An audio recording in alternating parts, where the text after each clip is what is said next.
함께 기도하심으로 10월 18일 수요일 매일 예배 시작하겠습니다. 기도합니다. 찬양을 받으시기에 합당하신 하나님 아버지, 하나님께 나아갈 자격이 없었던 우리가 오직 예수 그리스도의 십자가의 보혈의 공로로 말미암아 우리가 하나님께 다시 나아갈 수 있도록 은혜 베풀어 주시고, 아버지, 여전히 우리에게 연약함이 있고 여전히 우리는 세상의 유혹 가운데 넘어지고 쓰러질 때가 있습니다. 하나님, 우리를 긍휼히 여겨주시고 은혜를 베풀어 주시고 우리에게 믿음을 더하여 주시옵소서. 이 시간 매일 예배를 통하여서 하나님께 나아갑니다. 하나님, 우리의 마음을 먼저 주님 앞에 깨트리게 하시고 영과 진리로 예배할 수 있도록 하나님 함께 하여 주시옵소서. 특별히 우리가 예배하는 가운데 성령 충만의 역사가 일어날 수 있기를 간절히 원합니다. 성령의 은사를 사모하는 자마다 구하는 것을 받게 허락하여 주시고, 받은 은사를 통하여 주님의 몸된 교회를 더욱 아름답게 섬기는 귀한 성도들 될 수 있도록 은혜 베풀어 주시옵소서. 하나님, 오늘도 연약해질 때 새 힘 주시고, 힘들어할 때 우리의 친구가 되어주시고 동행하여 주시며, 우리가 방황할 때에 우리를 인도하시는 인도자가 되어주시기를 간절히 기도합니다. 거칠고 모진 풍파와 같은 이 세상 가운데 살아갈 때에 나의 생각과 나의 이성과 판단으로 결정 내리며 살지 않게 하시고, 오직 내 발의 등불이 되시고 내 길의 빛이 되시는 주님의 말씀을 의지하며 살아가게 하여 주시옵소서. 그리스도의 멍에를 맨 자가 되게 하시고 주님 안에서 참된 평안과 안식을 누릴 수 있는 우리 모든 성도들 될 수 있도록 하나님 축복하여 주시옵소서. 감사하며 예수님의 이름으로 기도하옵나이다. 아멘. 찬송가 293장 함께 하시겠습니다.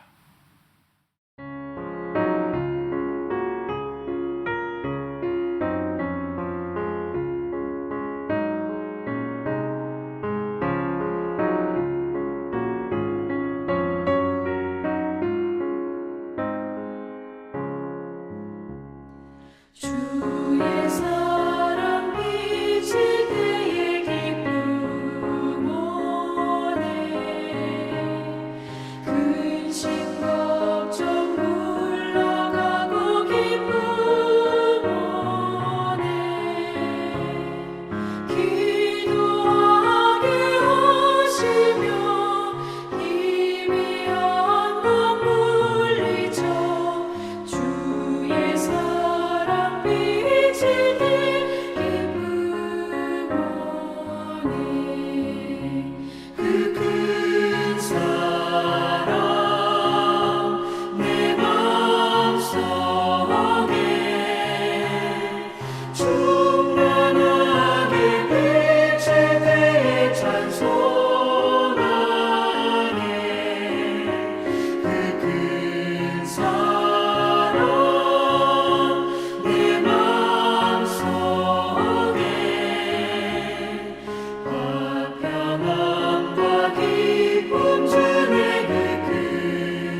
말씀은 에베소서 2장 1절부터 10절까지 말씀 되겠습니다.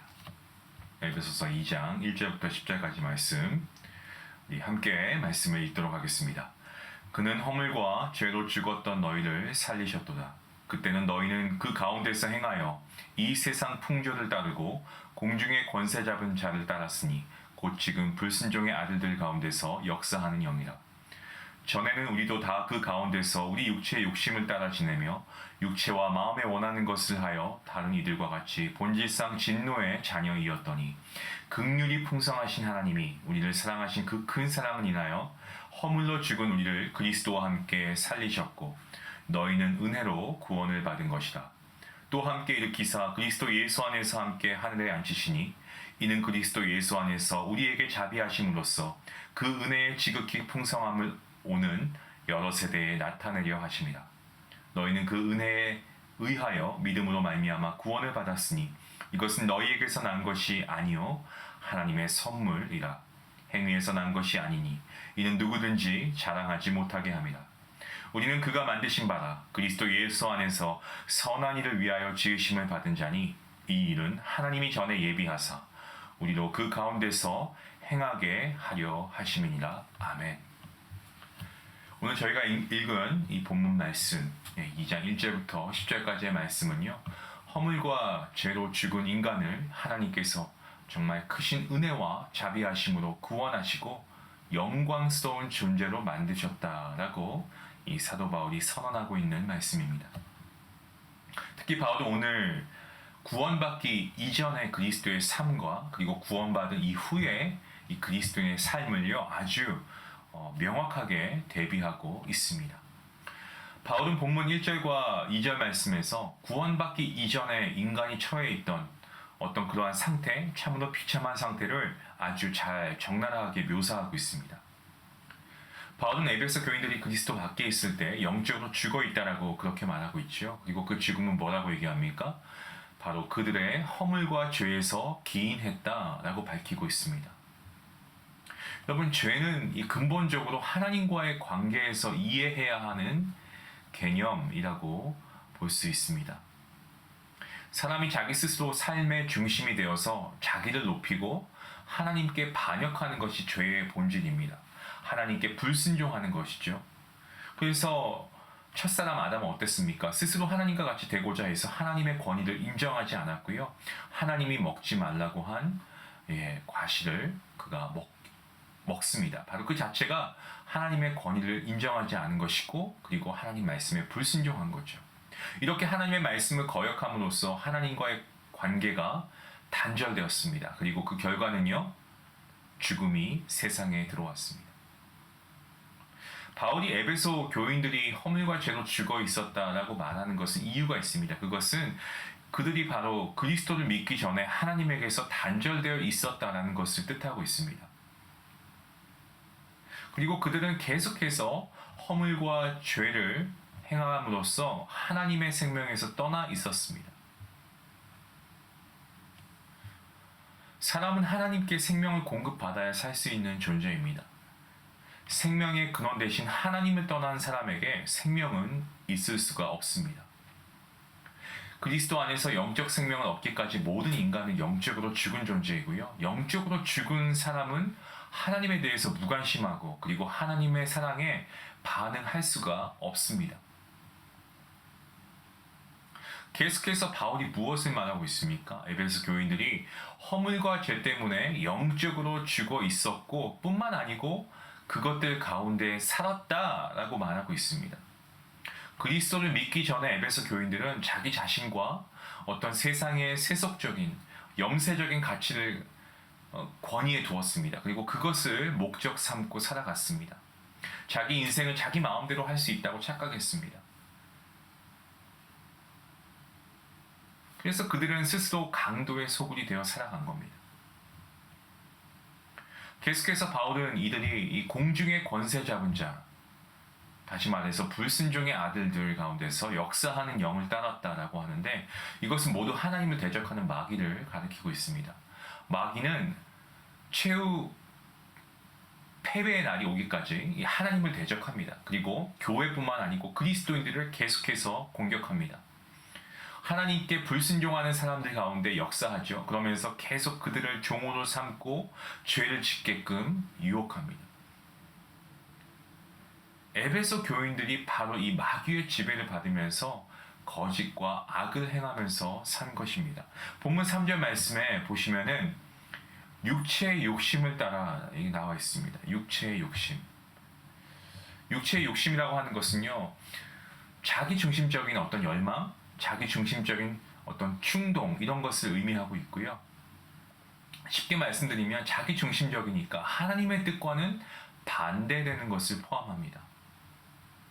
또 육체와 마음에 원하는 것이라고 하고 있는데, 이것은 육체와 마음이 원하는 것은 하나님을 거역하고 반대하는 그러한 의지를 포함하고 있는 것입니다. 우리가 3절 말씀을 보면 좀 놀라운 점이 있는데, 그것은 바로 이 바울을 포함한 유대인들이 하나님도 알고 율법도 소유하고 있었지만 이방인들과 별반 다를 바 없이 살았다는 거죠. 이것을 통해 유대인이나 헬라인이나 모두 죄 아래 있다는 것을 우리가 분명하게 깨닫게 됩니다.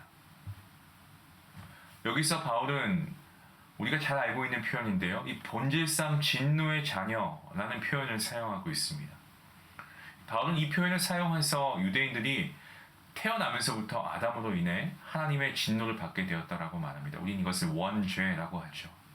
그리고 유대인들이 세상에 태어난 후에 끊임없이 육체의 욕심을 따라 살면서 하나님을 거역한 죄인이다라는 것을 명확하게 밝히고 있습니다. 그런데 이 태어나면서부터 하나님의 진노를 받아야 하는 존재는 비단 유대인뿐만이 아닙니다. 이방인과 유대인과 매 한 가지인 것입니다. 이것이 바로 하나님 앞에 선 인간의 모습입니다. 하나님의 진노의 대상이 아닌 피조물은 아무도 없습니다. 의인은 없나니 하나도 없다라는 성경 말씀, 우리가 잘 알고 있는 말씀이죠. 모두가 다 진노를 받아야 하는 존재입니다. 이것이 바로 하나님 앞에 선 인간의 모습이고 오늘 저와 여러분의 모습이기도 합니다. 앞서 하나님을 떠난 어떤 인간의 비참한 그러한 실존에 대해서 바울이 언급했는데요. 이제 바울은 죄로 죽은 인간을 살리시는 하나님의 놀라운 구원에 대해서 그가 언급하고 있습니다. 거듭 말씀드립니다마는 우리는 죄로 인해 그 형벌을 받아야 하는 진노의 자녀였습니다. 마땅한 우리에게는 형벌이 주어진 그러한 상황이었습니다. 하지만 하나님께서 우리에게 정말 한량 없으신, 측량할 수 없는 큰 사랑을 보여주셨습니다.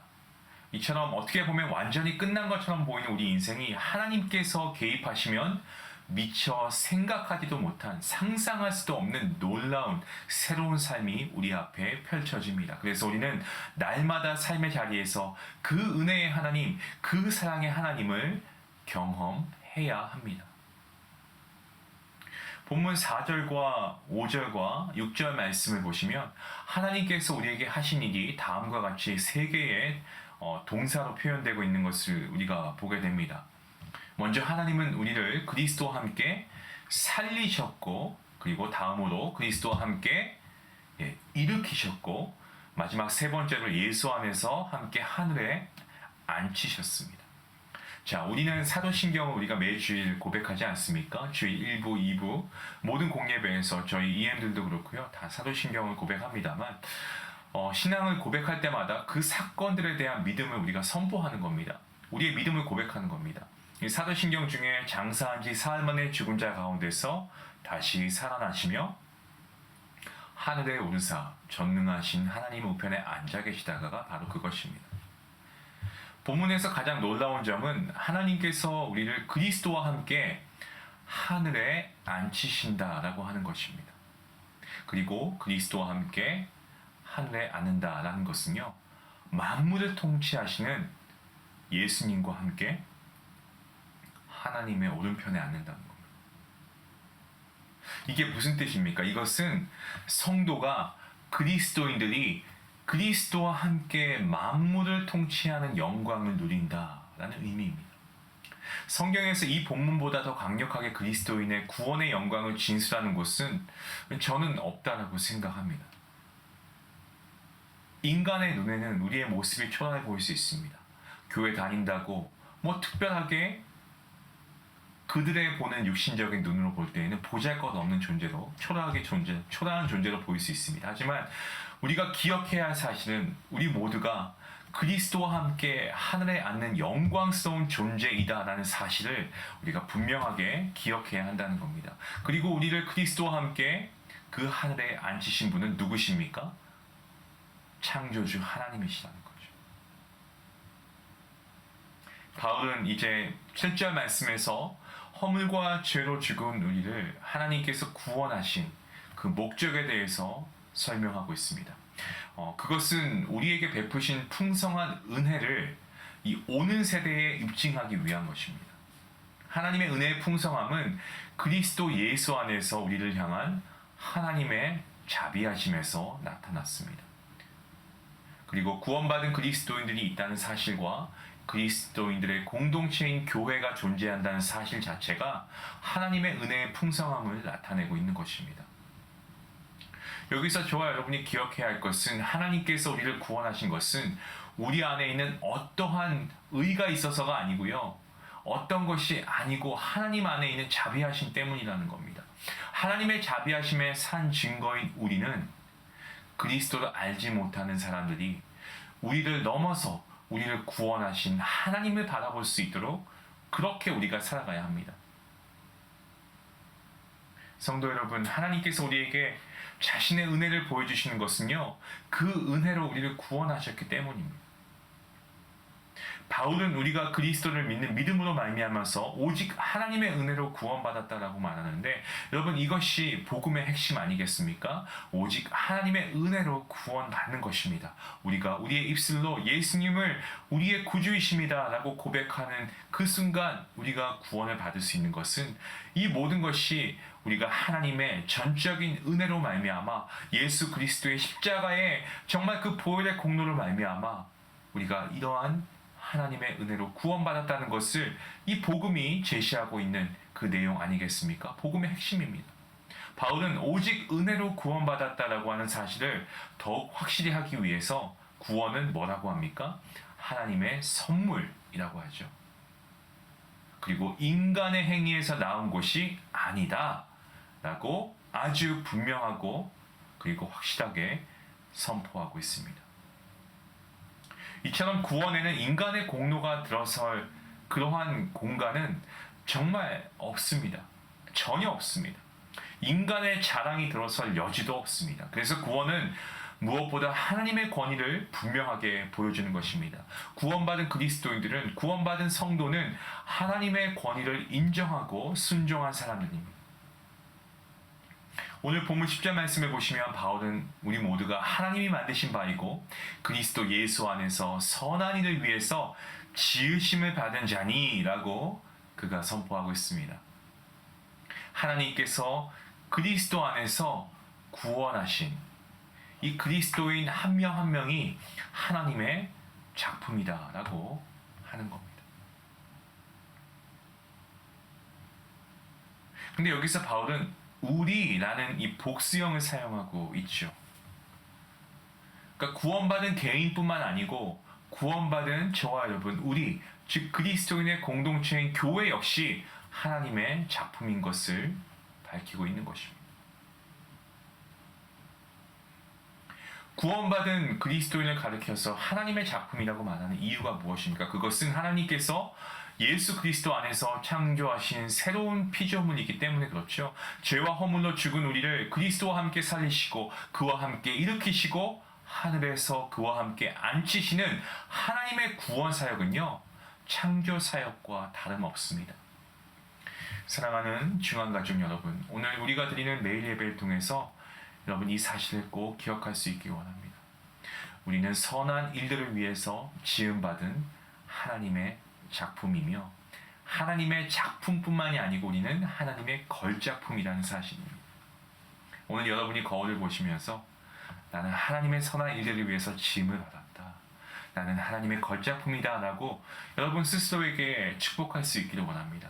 이 사실을 잊지 말고 정말 우리가 구원의 감격, 이것은 우리가 눈만 뜨면 생각하고 감사해야 되는 그러한 사실입니다.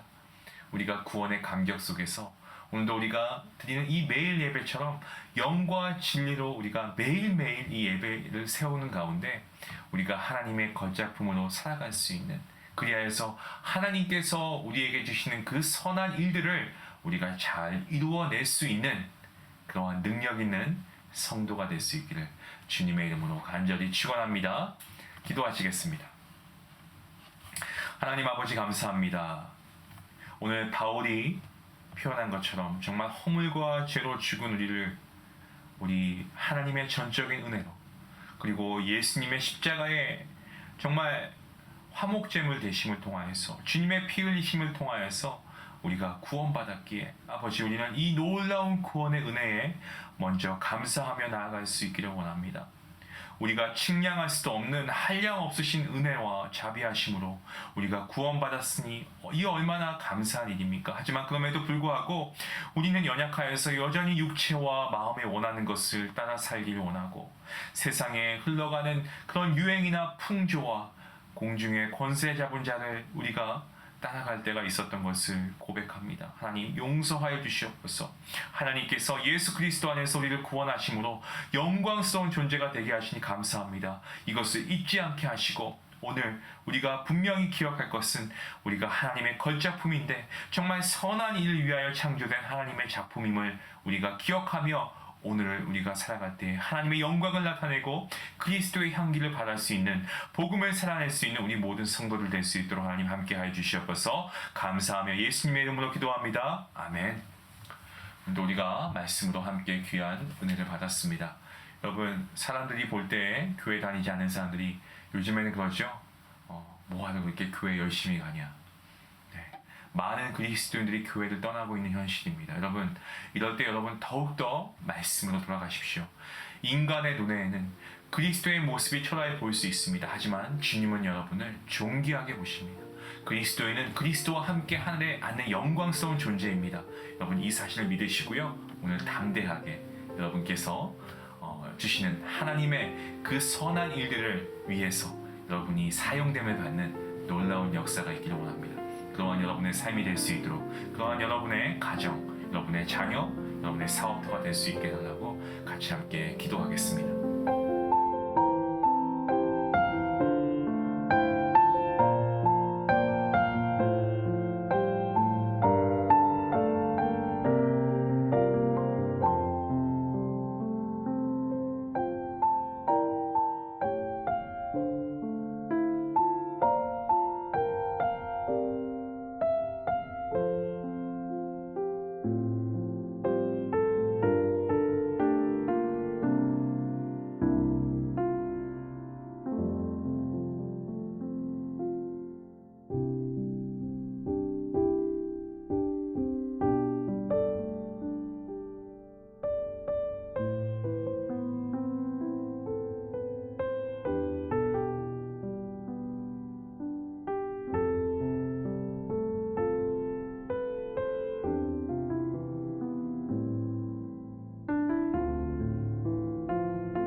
주옵소서.